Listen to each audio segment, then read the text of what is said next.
So we continue our series. This will be the last video on this particular exercise called My Future Science Classes. This one is on chemistry. Okay, so hopefully you've got your paper or you're going to do it digitally on Canvas, and you can pause this video every so often as you fill it out. All right, so again, chemistry. All right, considering what you can think of when you think of chemistry, you've already got some ideas in your head. You're like, man, those two people have great chemistry. We're not talking about relationships now. We're talking about how matter is made and what are the pieces that make it the way it is. And when you mix them together and they make something different, exactly how does that happen? That's what's going on with chemistry. We're talking about properties of matter, not just physical properties like the color of something or the size of it or the shape of it or the temperature of it. Those are physical properties. We're talking about chemical properties. Is it a is it an acid? Is it a base? Um, is it a metal, or is it a gas, like a noble gas like neon that doesn't react with anything? There are chemical properties that you're going to learn a lot more about when you take chemistry. This is going to be a really cool class. You dive in and figure out some fun ways of looking at it. Okay, so definitions. Feel free to look up your own definition or describe it based on what you see here. The study of matter, the properties of matter, structure of matter, how it is built, and how it changes. That's chemistry in a nutshell. All right, so let's take a look now, and let's move on into our discussion today. Okay, so what might you do in the chemistry class? Your worksheet has that question right there. What I think we might do in chemistry. Let me give you some seeds for thought here. Will you be mixing chemicals? Will you be changing phases of things from solid to liquid or liquid to gas or solid to gas? That's crazy, right? Will you be balancing chemical equations? Maybe some of that is in there. What about how matter changes? Sometimes it's simple. Sometimes it's very complicated or very complex. So jot down some ideas what you think chemistry might include. Put that in that blank right there. And start the video back up whenever you're satisfied, and we'll go into subjects and content. All right, the next part of your worksheet says, let's consider what everything is made of. Elements, atoms, compounds, molecules. All right, the most basic part of an atom, of a substance is an atom, okay? So that is the smallest piece of a thing that still has all of its properties, okay? And as we investigate these things, last question on the top part, I skipped over that by mistake. In the lab, safety is the top concern. Consider every chemical you touch, everything you analyze, every reaction you make. Consider it all toxic. That doesn't mean you step in the room and you're going to get sick. No. What that means is you treat it seriously. You wear your proper equipment. Usually there's some kind of a white lab coat. There's eye protection or hearing protection if there's any noise concerns with a reaction or whatever. Safety is the top concern as you investigate how things are structured and how they react when they're together. So safety, safety, safety, safety. That's the most important thing. All right. Starting off as alchemy, chemistry has an interesting history. It started off with people trying to turn worthless, like lead, okay, up there, the lead, into gold, right? They're only a few spaces apart on the periodic table. We'll get to that in a moment. But they were in the Middle Ages and in the Age of Enlightenment trying to figure out the secret. And there was this myth out there that certain people had figured it out. And if someone else can figure out, I can too. I want to get rich. I'm going to take lead, turn it into gold. They didn't realize the very idea of alchemy is impossible. It cannot be done. But that's where it started, trying to figure out, man, what is this stuff made of, right? What is this even Why do certain things have a lot of similarities, but other things are wildly different from each other in their basic substance? Let's take a look at some of those things. Reactions and changes. They started realizing we can't just take lead and turn it into gold, but we can mix two things together and turn them into something different, just not gold. We could take gunpowder. We know the formula for gunpowder, and we light a match, boom, something explodes, or a bullet gets shot out of a gun, or whatever. That's a chemical change. Cool. That one, we can use it and create weapons. How exciting, you know? So science gets used in dark and dangerous ways. Well, that's a chemical reaction. In every bullet or in every flintlock rifle where they pour the little gunpowder in and the flint strikes a spark and boom, the bullet goes flying out the end.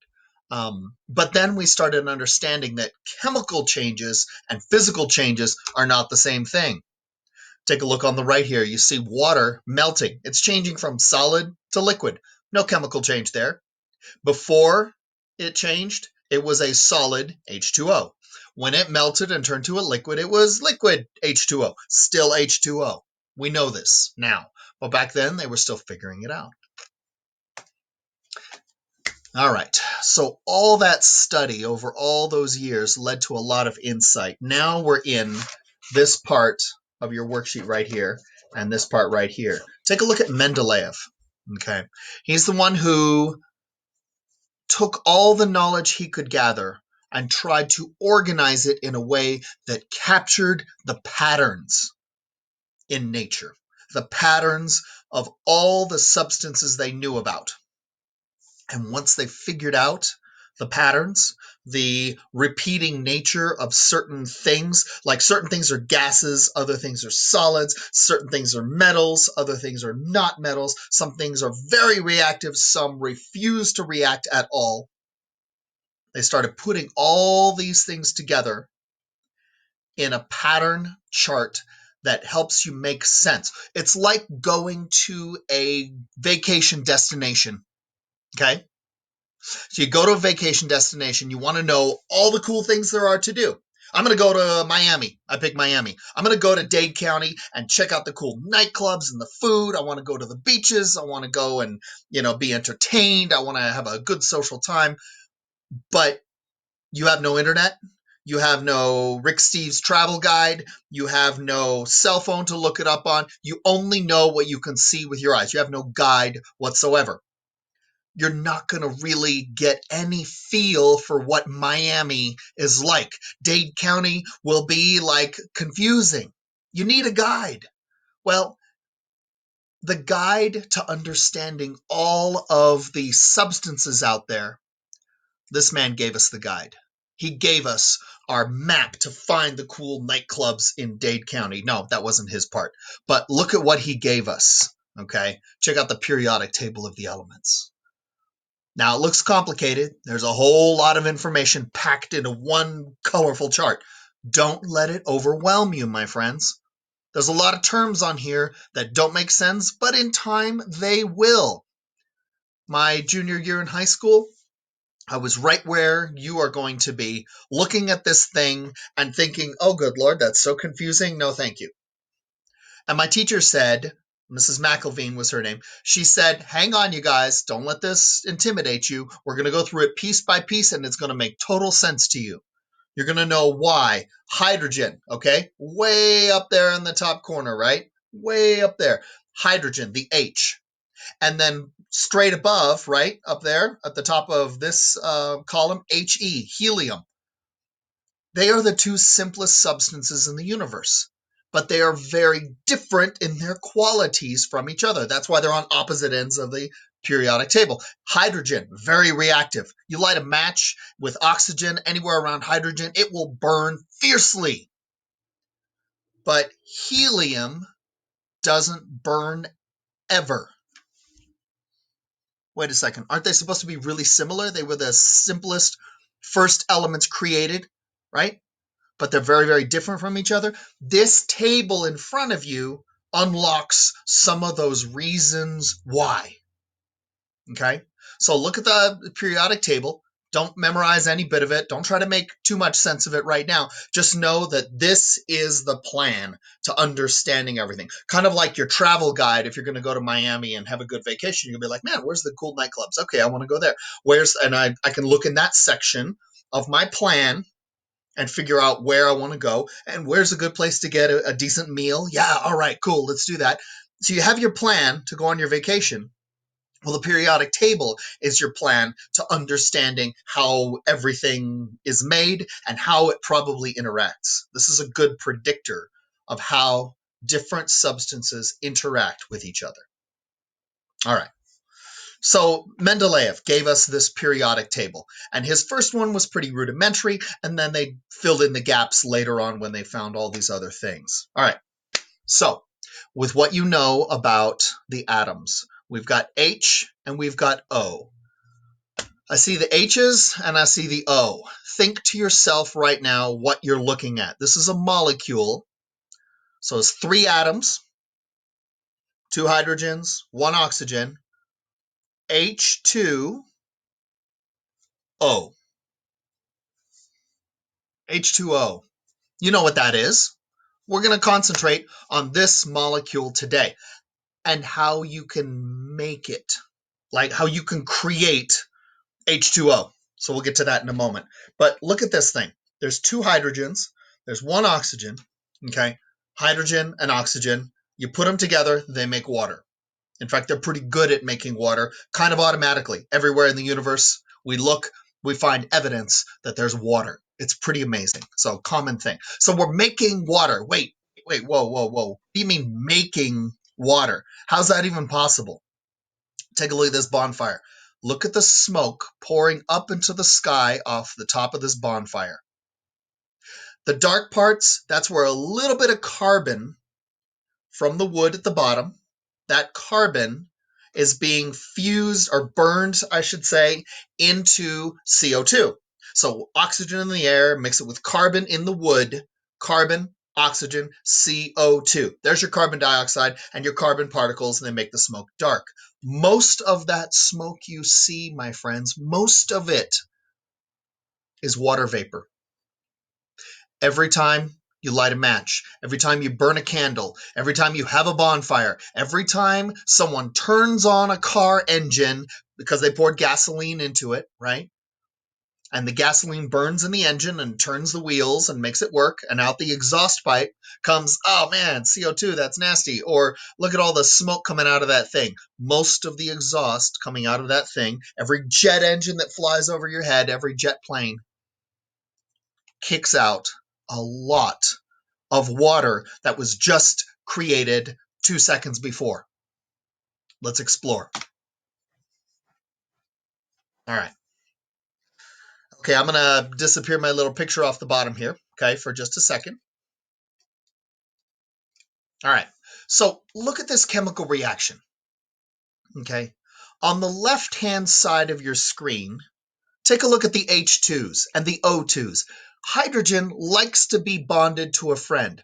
Oxygen, the kind we breathe, the kind that is in the air, it's like 21% of our atmosphere, is in this form, 2 little oxygen atoms stuck together. So we've got H2 and we've got O2. And these guys love to party together and create new combinations. They are reactants, H2, H2, and O2, the green and the red on the left. Reactants, you add some heat, you burn it, give it a spark, and they burn together to make water. And then we have the 2 H's are bonded with the oxygen, and we have 2 little water molecules. Kind of cool. So let's start with logically, how do we make sense of this? Hydrogen is in all living things. Hydrogen is in you, it's in me. It's bonded to the carbons to make proteins and carbohydrates and other things that we need to live, okay? So from your biology lesson, remember CHON, chon, right? Carbon, hydrogen, oxygen, nitrogen in all living things. CHON was in the dinosaurs. And when those ancient swamps got buried and all the dinosaurs got, buried over time and they created those oil deposits, well, all that carbon and hydrogen, oxygen and nitrogen still there. And we refine those remains as gasoline. We burn them, and that releases the hydrogen with the oxygen in the air, and then makes it burn. Every time we chop some firewood, it's in the trees: carbon, hydrogen, oxygen, nitrogen. So those elements, those atoms, are in the wood that we cut and toss into a fireplace or onto a campfire, and we light a match and all sit around making s'mores or, dancing in the sparks or whatever. Okay. Every time you take carbon, hydrogen, oxygen, and the nitrogen, and you burn them, you're releasing all of those little chemical bits so that they can in turn create water. Water is the main product of combustion reactions. Every time you burn something, every car that runs down the street, every helicopter and plane that flies over your head, everything that is combustion creates water. Okay.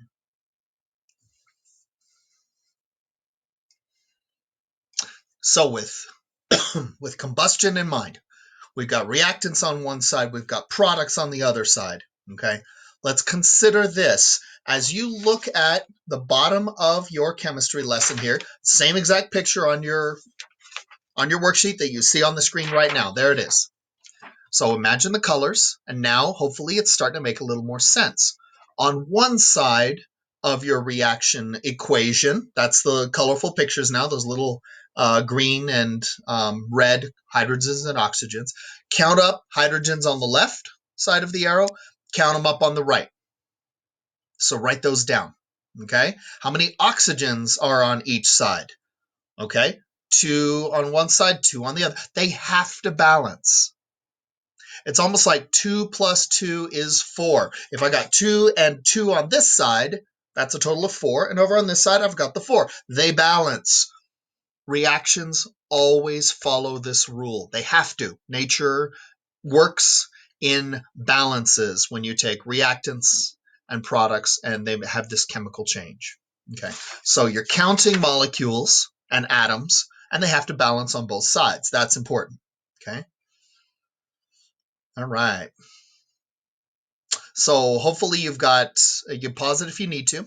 Hopefully you've got this whole section finished on your paper. Look at the bottom here. There's a couple little blanks next to your sandwich equation. I know, weird. Just go with it for a minute. Trust me, this will make sense in just a second.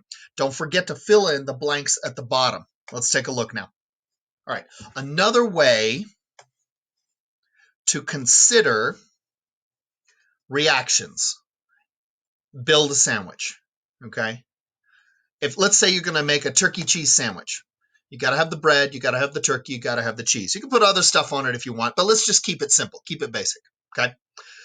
If I'm going to make 2 sandwiches, I'm going to want 2 slices of turkey for that sandwich. I'm going to want 2 slices of turkey for that one. So I'm going to start with 4 slices of turkey. And I want it to be balanced with the cheese. That's my personal preference. So I want 4 slices of cheese. And I can't just use 2 pieces of bread because that's only one sandwich. I need 4 pieces of bread. 2 for that sandwich, 2 for that sandwich. All right. So I've got my turkey, got my cheese, got my bread. Sitting separately from each other in their little piles, are they already a sandwich, or do I have to do something first? I got to make a reaction, right? In a simple way. I have to assemble them in the right way to make those 2 sandwiches that I want. Okay. So they start off as one thing and they end as a different thing, but all the pieces are present before and after. Okay. So take a look at this. I got 4 slices of turkey. I got 4 cheese slices, and I got 4 slices of bread. 4, 4, and 4. All right. So take a look at, I'm going to try to point right at it here. Bear with me. All right. Look right here on your equation, T blank. And then we've got C blank. And then over there, we've got the B for the bread. So we got turkey, cheese, and bread. If you would, please put a 4 in each of those little blanks. Turkey, numbering 4. Cheese, numbering 4. Bread, numbering 4. Now you've set the stage for a change to occur. Then you're going to make one sandwich? No, you're going to make 2 sandwiches out of all these ingredients. So I've got 2 and then parentheses. Each sandwich is described in the parentheses. But how many turkeys are in each sandwich after the fact? How many cheeses are in the sandwich after the change? How many breads are in each sandwich after the change? Okay, if I've got 2 sandwiches, each sandwich doesn't have 4 anymore. It's been divided in half. So I take my 4 and now I've got 2 on each sandwich. Okay, 2 on this sandwich, 2 on that sandwich. So fill in those numbers after the change has occurred. Okay. Now, double check your work. Always double check your work, right? Do the numbers on the right side and the left side equal each other? Are they in balance? All right, check this out. Look up here. I've got 2 sandwiches, right? So 2 times how many turkeys? How many turkey slices? So if I put a 2 in that blank, 2 times 2 equals the 4 way on the other side over there. All right, so I've got stay with me. Let's do this again. I've got my 2 sandwiches here. I've got my 2 turkeys, so 2 times 2 is 4. So this 2 times another, how many cheese sandwiches? We divided it up to 2 sandwiches. Also 2, right? And then for bread, we needed 2 slices of bread per sandwich. So 2 here times 2 sandwiches equals the 4 bread that we started with. I know it's goofy to imagine a chemical reaction this way, but what you started with, you ended with.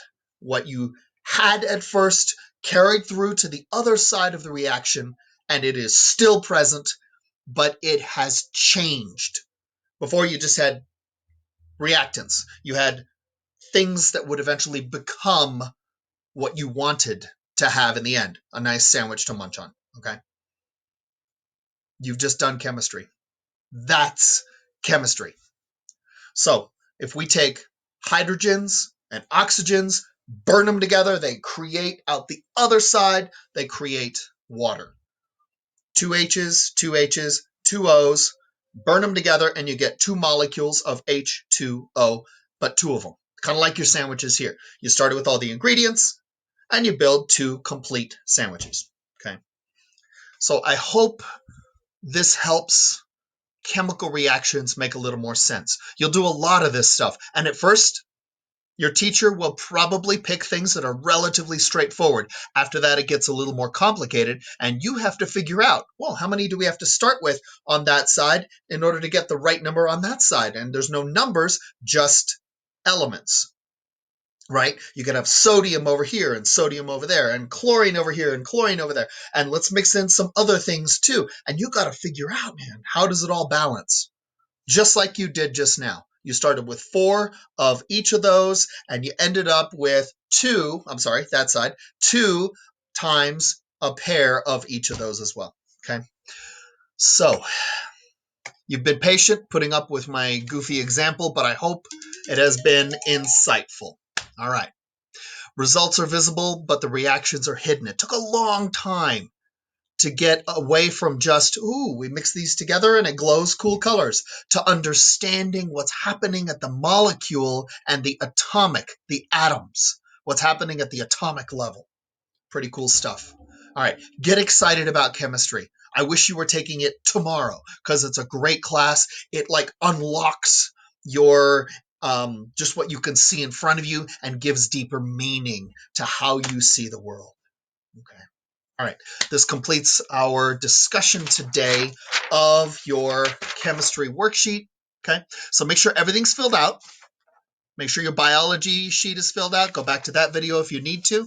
Fill out everything on both sides, including the sandwich equation at the bottom. Don't forget that. Take a picture of it, email it to me, or send it to me through Canvas messaging. Okay. Your alternative is you can take this thing and hold it up to your camera any day, Monday through Friday, from 2 o'clock to 3 o'clock. The codes to get to our meeting, our Google Meets, those codes are in Canvas announcements, or shoot me a message and I'll remind you how to get in between 2 o'clock and 3 o'clock every day, Monday through Friday. I'm here for you. That's my office hours. Come ask questions, ask for tutoring, whatever it is you need. I'm here for you right up to the end. Okay, this concludes our lesson for today. Thanks for tuning in, and stay healthy and stay safe. We'll talk some more later.